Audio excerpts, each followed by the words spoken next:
Yep. All right, hit the record button. Again, you're my witness. Um, Getting rid of that.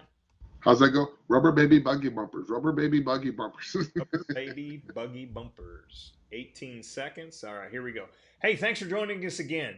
My name is Scott Mueller from two companies. One is 30 Pastors and one is Bones Consulting. And you'll maybe be interested about one or the other. You can go to 30pastors.com and check that out. This is our second, number two, video log podcast. However you're joining us, however you're hearing us. And I have a guest with us. We're going to be doing these together for a while. We got about 22, 23 more conversations that we want to go through with you that is going to introduce you to a cool concept that we came up with years ago, myself and my guest, called From Preaching to Reaching. And Jamie Morgan, you're joining me again. Thanks for joining us. Yeah, thank you. Appreciate it. Tell us again, real quick, introduction, who you are, where you're from in 15 seconds. Go. Licensed professional counselor from, where am I from? St. Paul, Missouri, just north of O'Fallon. Cool. Well, thanks for joining us again. And we started out with an introduction, strong introduction in podcast video log number one, and we're bouncing you into number two. And our conversation again is integrity. And we started out with a hard blow, Jamie, an We did. That was uppercut, rough. uppercut to the head with pastors. And pastors, please forgive us. The reason we want to take this swing at you guys is this: we love you, and I mean that authentically. And we want to help you. We want to help you. We want to help your churches. And we want to help your churches grow. And we want to help the number one mission and commission that we know we all have. And again, we're going to try to keep the Christianese out of it as much as possible for you so that you as a listener, you as a person that's been hooked that I'm not so sure that that's where I'm at, but I am interested in this conversation you guys have started of integrity and the third and fourth and the fifth conversation. So we're going to do our best to keep it out, and just know that that's our heart. We love you. We want to help you, and we hope that we can get you to see what our idea is and get your concept into from preaching to reaching, which is really what I think we all want to do. Okay, Yeah. we reach you. We want to reach down deep inside of you, and we want to pull out some greatness and see you live your life. Jamie, you said this earlier. Live your life, live your life, the life that you love, and full of passion, the passion that God gave us. That's right. So here's where we're kicking it off. Jamie, we said we'd lay some more foundation of integrity. Okay, we're a couple Yeah. in. We're actually 3 minutes in already, so you know what our time constraint is. Yeah. So what do we need to learn about integrity? Integrity, moral. Are we talking about moral integrity? Are we talking about a working integrity now? Let's get them. We're talking strictly about working integrity. Okay. So, when you think about last week, we just covered briefly, like what it means to be in integrity.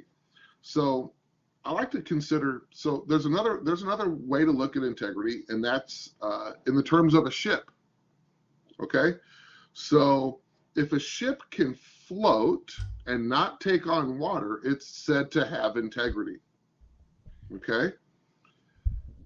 If that ship has a pinhole in it, is it in integrity anymore? It's not. That ship is sinking.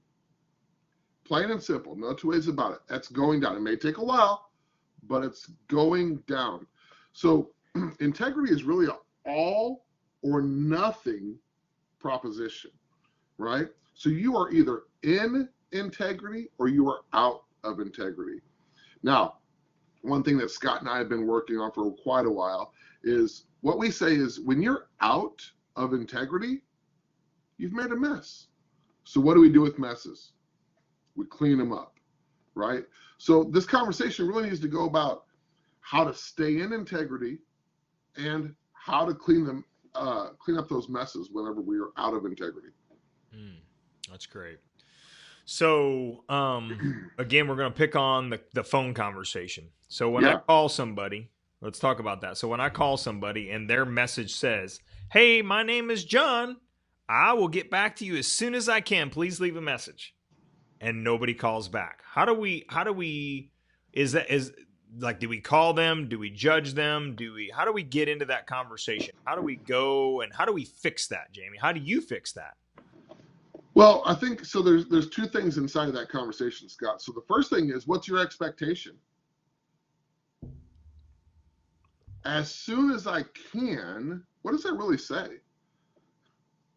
That's not even an integrity statement, right? There's no time limit there. For all you know, he's in integrity because he can't yet. so I think it even starts there. When you make a commitment, your life changes, and that's what being in integrity really is. It's honoring your word. So, are they honoring their word right now? I mean, technically they are, but where that leaves the person calling them, I think damages who they are, right? So I think you clean up that message first to committing to something that you know that you can keep. Whether it's I'll call you back in 24 hours, I'll call you back by the end of the week. That's fine. Be in integrity inside of that, right? Right. I like that. And one of my new favorite pastors, I told him this now, and I'm going to throw him under the bus for a minute. So if he watches this, I'm going to get probably a phone call from him. So I'll leave his name out of it just in case. But I told him he was my favorite pastor. So Pastor Tom has that exact thing on his message, Jamie. What's that? I will call you back within 24 hours. He is the first pastor that I haven't coached that says that. And sure enough, he did. Now you're going to get a kick out of this. So guess what my next step was, is I sat down with the computer. He told me he would connect me with his son. So I typed an email and I sent it out to him. No response. Second email. Now hang on, it gets better. Second email. Sent it out there. No response. Third email. No response. I'm like, so I called the guy who connected us and I said, Frank, what's the deal? Oh yeah, Pastor Tom is not a technology guru. He does not do technology well. So again, here's what we're talking about. So this is where we start to separate it. Okay, so let's separate it. So it's not about like that's bad and that's wrong. Yeah. What do we say, Jamie? What do you say about that? It's not bad and wrong. It just is. Yep. It just is. That's just how he is. That's okay. Like part of our responsibility is to know who people are and know who people aren't, right? So if that's who he is, and look, let's be honest, his integrity doesn't say, if you call me, I'll email you back, right? It says, if you call me, I'll call you back. So it sounds like his preferred form of communication is phone. That's right. That's right. And learning that with individuals and learning that how your staff works, how your family works, getting to know yourself through self-awareness is a good one. We talked about that on one of our video logs that we did with Frank Hegard and Patrick McBain from Transformational Leadership, Frank Hegard from Frank Hegard Consulting. We talked about the self-awareness process. And so we're actually going to have to wrap it up. This 10 minutes goes really quickly. So I think the jump will be, Jamie, is we're going to end this podcast. Yeah. We got them thinking about the basis of integrity.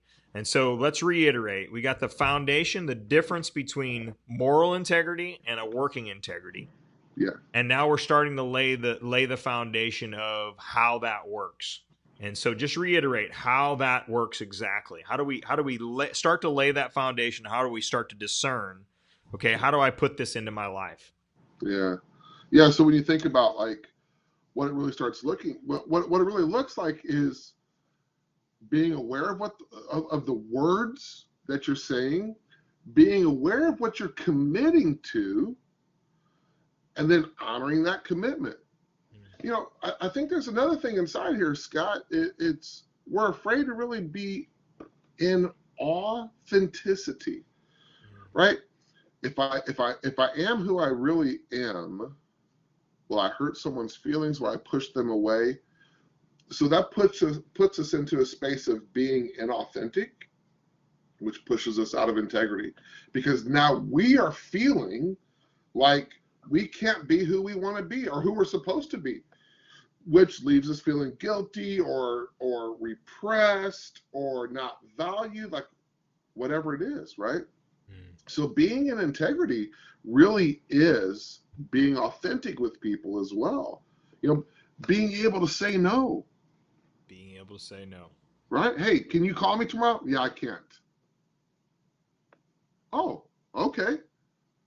You asked me a question, I answered the question. Yep. Right? So it's not being a jerk, but it's really just being straight with people, knowing your limits, knowing what you can commit to, and knowing what's just not even a possibility right now. That's perfect. Well, that's a good segue. So we're going to segue from that. I want you to make a note for me, Jamie. You're my little helper on this one. Yeah. And thank you for joining us. That was podcast video log number 2. And I'm realizing what we need to be doing as we launch into number 3.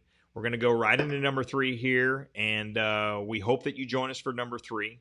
And we're going to get you guys live on a webinar here one of these days so that you can chime in and we can work with you on things like integrity, authenticity, and commitments. So thanks for joining us. My name is Scott from 30 Pastors. You can email me at scott@30pastors.com. And Jamie Morgan, how can we get a hold of you?